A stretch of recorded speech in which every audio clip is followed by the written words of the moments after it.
السلام علیکم ویورز۔ تو آج کی جو ہماری ویڈیو ہے اس کا موضوع ہے ولی دکنی اور سراج اورنگ آبادی کی شاعرانہ خصوصیات۔ تو جیسے کہ ہم سبھی جانتے ہیں کہ ولی دکنی اور سراج اورنگ آبادی کا نام جو ہے وہ ہمارے اردو ادب میں صنف غزل کے میدان میں اپنا ایک اہم مقام رکھتا ہے۔ اور جہاں تک بات ہے ولی دکنی کی تو ان کو اردو کا پہلا صاحب دیوان جو شاعر ہیں وہ تسلیم کیا جاتا ہے۔ ان کے دیوان کے آنے کے بعد ہی اردو غزل میں جو ہے وہ ایک نیا رنگ سامنے آتا ہے۔ تو چلیے آج کا جو ہمارا موضوع ہے وہ شروع کرتے ہیں۔ ولی دکنی اور سراج اورنگ آبادی کی شاعرانہ خصوصیات۔ ولی دکنی اور سراج اورنگ آبادی کے ذکر کے بغیر اردو کی کلاسیکی شاعری کا تصور مشکل ہے۔ اردو شاعری کو بلندیوں پر لانے میں ولی دکنی اور سراج اورنگ آبادی کا بہت اہم رول رہا ہے۔ ولی اور سراج اورنگ آبادی دونوں کا تعلق دکن سے رہا ہے، لیکن شمالی ہند کے شعراء ولی اور سراج سے بہت زیادہ متاثر ہوئے۔ ولی اور سراج کے اثر سے کلاسیکی اردو شاعری میں بہت نمایاں تبدیلیاں ہوئیں۔ اس قدر اہم شاعر ہونے کے باوجود ایک زمانے تک ولی اور سراج کے بارے میں ہماری معلومات بہت کم تھیں۔ جو معلومات تھیں وہ گمراہ کن تھیں، یہاں تک کہ ولی کے صحیح نام اور وطنیت کو لے کر بھی گمراہ کن جانکاریاں کتابوں میں درج تھیں۔ ولی کا نام جس نے جیسا سنا لکھ دیا تھا۔ کسی نے محمد ولی تو کسی نے شمس اللہ ولی لکھا۔ اسی طرح انہیں ولی دکنی گجراتی اور ولی اورنگ آبادی لکھا گیا۔ اسی طرح سراج اورنگ آبادی کے بارے میں بھی ایک زمانے تک معلومات بہت کم تھیں۔ سراج کی شاعری پر تصوف کا گہرا رنگ تھا۔ ان کی شاعری میں ایک خاص قسم کی نغمگی اور سرمستی پائی جاتی ہے۔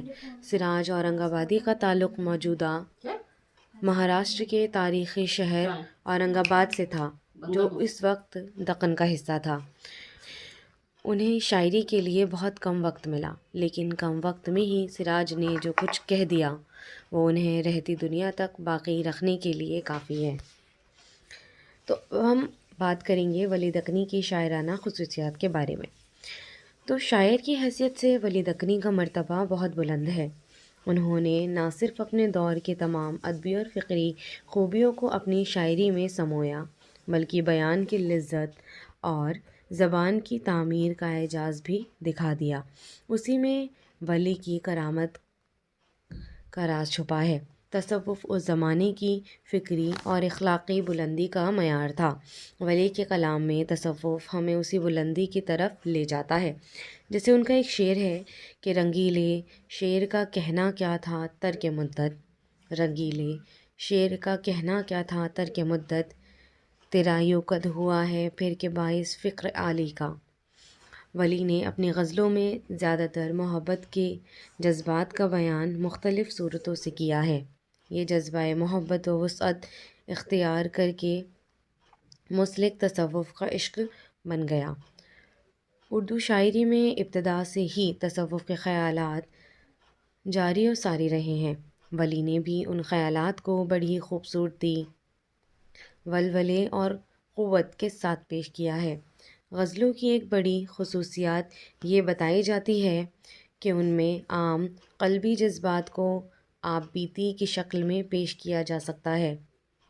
تصوف بھی باطینیت اور داخلیت کا اظہار کرتا ہے، اس لیے ولی کی غزل پر اثر ہونے کے ساتھ ساتھ ایک سچے عاشق کے حقیقی خیالات پیش کرتی ہے۔ ولی پر فارسی شاعروں کا گہرا اثر تھا۔ ان کے خیالات بھی کہیں کہیں ان سے ملتے جلتے ہیں، مگر ان میں اتنی صداقت پائی جاتی ہے کہ وہ باہر سے مانگے ہوئے خیال نہیں معلوم ہوتے۔ ہندوستانی زندگی کی تصویریں بھی ولی کے یہاں کم نہیں ہیں۔ گنگا جمنا، کرشن، رام، سرسوتی، سیتا، لکشمی، سبھی کے نام ان کے کلام میں بار بار آتے ہیں۔ اس کے علاوہ اگر دیکھا جائے تو ولی کی زبان خاص طور سے غور کرنے کے قابل ہے۔ ان کی زبان شروع میں قدیم دکنی شاعروں سے مماثلت رکھتی ہے، لیکن چونکہ وہ دکن سے نکل کر ہندوستان کے اور حصوں میں بھی گئے، یہاں تک کہ اردو زبان کی اس مرکز میں بھی پہنچے جہاں اس نے جنم لیا تھا، اس لیے ان کی زبان کئی اردو سے تھوڑا بہت مختلف بھی ہے۔ ولی احمد آباد اورنگ آباد میں رہتے تھے۔ اورنگ آباد بہت دنوں سے ولی کے زیر اثر تھا۔ وہاں کی بولی پر دلی کی اردو کا اثر بھی پڑ رہا تھا۔ اس کے علاوہ دکن کے دلی کی سلطنت میں مل جانے کے باعث دونوں میں خط و خطابت کا سلسلہ بھی برابر جاری رہا، اس لیے ان کے بعد کی شاعری میں کھڑی بولی کا رنگ زیادہ دکھائی پڑتا ہے۔ جیسے ان کے کچھ اشعار پیش ہیں، میں پڑھ دیتی ہوں کہ جسے عشق کا تیر کاری لگے، اسے زندگی کیوں نہ بھاری لگے، ولی کو کہے تو اگر ایک وچن، رقیبوں کے دل میں کٹاری لگے۔ ولی اردو کے پہلے اہم شعراء میں شمار ہوتے ہیں۔ اردو شاعری اور تصوف کا چولی دامن کا رشتہ ہے، یا ان کا چولی دامن کا سا ساتھ ہے۔ تصوف کے مراحل بہت پرپیچ ہیں۔ تصوف میں کمال تک پہنچنے کے لیے خود کو فنا کر دینا ہوتا ہے۔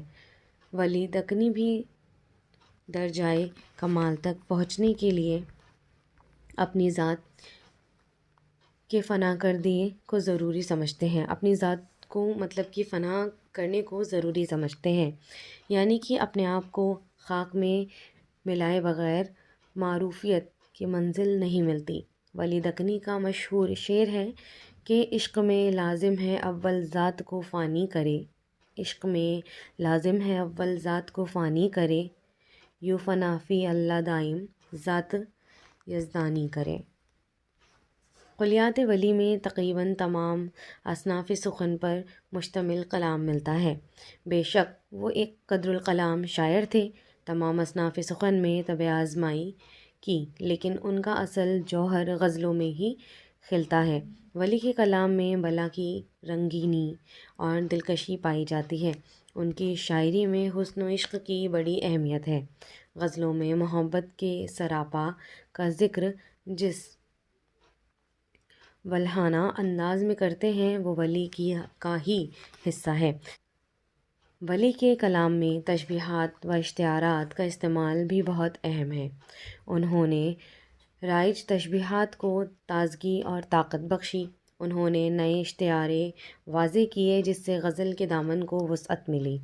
عرفان و تصوف کے ساتھ ساتھ ان کے کلام میں زندگی کی بے ثباتی یعنی کہ کمزوری کا ذکر بھی ملتا ہے۔ ولی نے اپنی فنکارانہ صلاحیت سے ہندی و فارسی کے الفاظ و محاورات کو اس طرح ملایا ہے کہ ایک نہایت خوبصورت اور دلکش ادبی زبان بن گئی ہے۔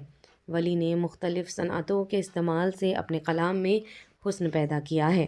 تو ابھی ہم نے جو ہے وہ ولی دکنی کی شاعرانہ خصوصیات کے بارے میں بات کری۔ اب ہم دیکھیں گے سراج اورنگ آبادی کی شاعرانہ خصوصیات کو۔ تو چلیے شروع کرتے ہیں کہ سراج اورنگ آبادی کی شاعری حقیقتاً تصوف کی شاعری ہے۔ اردو کے صوفی شعراء میں سراج کو بہت اہم مقام حاصل ہے۔ تصوف عربی زبان کا لفظ ہے جس کے معنی ہے صوفی بننا، دھیان گیان اور خدا سے لو لگانے کا علم، یعنی ظاہر ہے کہ دنیا اور اس کی خواہشات کو ترک کر کے قرب الہی حاصل کرنے کی خواہش کا نام تصوف ہے۔ تصوف کا اصل خمیر عشق حقیقی ہے۔ درو اور مطالعہ نفس کے ذریعے معشوق تک رسائی تصوف کا خاص مضمون ہے۔ یعنی کہ تصوف کے اصل معنی یہ ہے کہ کوئی انسان جو ہے وہ صرف امید خدا سے رکھتا ہے، یعنی کہ عشق حقیقی کے اوپر ہی اپنا پورا کلام لکھنا یا اس میں ڈوب جانا، وہی تصوف ہے اگر بہت سادے الفاظ میں کہا جائے تو۔ یہ حقیقت ہے کہ فارسی شاعری بھی اس وقت تک شکل و صورت بے جان تھی جب تک اس میں تصوف کا عنصر شامل نہیں ہوا۔ فارسی شاعری کو عالمی ادب میں معراج تصوف سے ہی حاصل ہوا اور اس حقیقت سے بھی انکار ممکن نہیں کہ کلاسیکی اردو شاعری کا خمیر تصوف سے ہی تیار ہوا ہے۔ سراج اورنگ آبادی کے ہم عصروں میں ولی دکنی اور قاضی محمود بحری کی شاعری میں بھی تصوف کی چاشنی ملتی ہے، اور سراج کے یہاں تو اس کا بے حد والہانہ اظہار ہے۔ جب وہ عالم بے خودی میں برہنہ تن و برہنہ سر پھر رہے تھے تو دنیا انہیں برہنہ سمجھ رہی تھی، لیکن وہ تو لباس برہانگی اختیار کر چکے تھے۔ سراج اورنگ آبادی ایک درویش منش صوفی صافی تھے، ایک عرصے تک نشینی بھی اختیار کیے رہے، لیکن بہت پرگوش شاعر تھے۔ بہت کم عرصے میں ایک ضخیم دیوان مرتب کیا جس میں تقریباً 5000 اعشار پر مشتمل رباعیات، مخمس، تجزیہ بند مثنویاں اور ردیف اور غزلیں شامل ہیں۔ کئی اصناف سخن میں طبع آزمائی کرنے کے باوجود سراج اورنگ آبادی کی شہرت ان کی غزلوں اور ان کی مثنوی بوستان خیال کی وجہ سے ہے۔ ان کی مثنویوں میں بوستان خیال سب سے زیادہ اہم ہے، اس میں تقریباً 1160 شعر ہیں۔ اس مثنوی کی کہانی بہت آسان اور سیدھی ہے اور آپ بیتی کے انداز میں لکھی گئی ہے۔ اس مثنوی میں گل و بلبل کے افسانے میں جذبات معرفت کی ترجمانی کی گئی ہے۔ خیالات کی جدوجہد اور احساسات کی شدت کے اعتبار سے بھی یہ مثنوی اردو کی خاص تصنیف میں شمار ہوتی ہے۔ جہاں تک سراج اورنگ آبادی کی غزل گوئی کا تعلق ہے تو اس کی سادگی، صفائی اور سلاست قابل رشک ہے۔ سراج اورنگ آبادی اور میر تقی میر کا زمانہ ایک ہی ہے، لیکن سراج اپنے زمانے میں ہی اس قدر مقبول ہو چکے تھے کہ میر حسن جیسے بڑے شاعر نے اپنے تذکرے میں سراج اورنگ آبادی کی شاعرانہ خوبیوں کا ذکر کیا ہے۔ یوں تو میر حسن کی شہرت ان کی شہر آفاق مثنوی سحر البیان کی وجہ سے ہے، لیکن ناقدین نے نقاط الشعراء کے بعد جس تذکرے کو اہمیت دی ہے ان میں میر حسن کے تذکرہ شعرائے اردو کو بڑی اہمیت حاصل ہے۔ میر تقی میر نے بھی اپنے تذکرہ نقاط الشعراء میں یہ تحریر کیا ہے کہ سراج شاعری میں سید حمزہ دکنی کے شاگرد تھے، مگر بعد کی تحقیق سے معلوم ہوتا ہے کہ دکن میں کسی شاعر کا نام سید حمزہ علی نہیں تھا۔ اس لیے گمان غالب ہے کہ سراج نے کسی کی شاگردگی اختیار نہیں کی۔ ان کے کلام میں زبان و بیان کی سادگی اور صفائی سے حیرت ہوتی ہے۔ معلوم نہیں ہوتا کہ یہ اس زمانے کے شاعر ہیں۔ ناقدین کا خیال ہے کہ انہوں نے غزل میں ولی دکنی کی نقل کی ہے، لیکن ان کی غزلوں کی زبان پر جنوبی ہند کی اردو کے مقابلے میں شمالی ہند کی اردو کے اثرات زیادہ نمایاں ہیں۔ یہ ولی کی نقل کا اثر ہو یا تصوف کی آنچ میں تپنے اور پکنے کا اثر ہو، لیکن یہ حقیقت ہے کہ سراج کی غزلیں بڑی دلکش، حسین اور پر اثر ہیں۔ جیسے ان کا ایک شعر ہے کہ چلی سمت غیب سے ایک ہوا کہ چمن سرور کا جل گیا، مگر ایک شاخ نہال غم جسے دل کہیں سو ہری رہی۔ سراج کی غزلوں میں جہاں ایک طرف اہل ذوق کے لیے لطف اور خوشی کا سامان ہوتا ہے، وہیں مجلس سامع میں صوفیہ کو روحانی غذا بھی پہنچتی ہے۔ ایک خاص وقت میں سراج نے اپنے پیر و مرشد کے حکم سے شعر گوئی ترک کر دی تھی۔ صوفیہ کی مجلسوں میں سراج کا کلام ہمیشہ پسند کیا گیا ہے۔ عشق حقیقی کی آگ میں جلتے ہوئے سراج جب اس سے دیدار کی ضد کرتے ہیں، یعنی کہ خدا سے، کیونکہ یہ تصوف کے شاعر تھے تو اس لیے وہ خدا سے جب دیدار کی ضد کرتے ہیں اپنے محبوب سے، تو صوفیہ کیف کی حالت میں پہنچ جاتے ہیں۔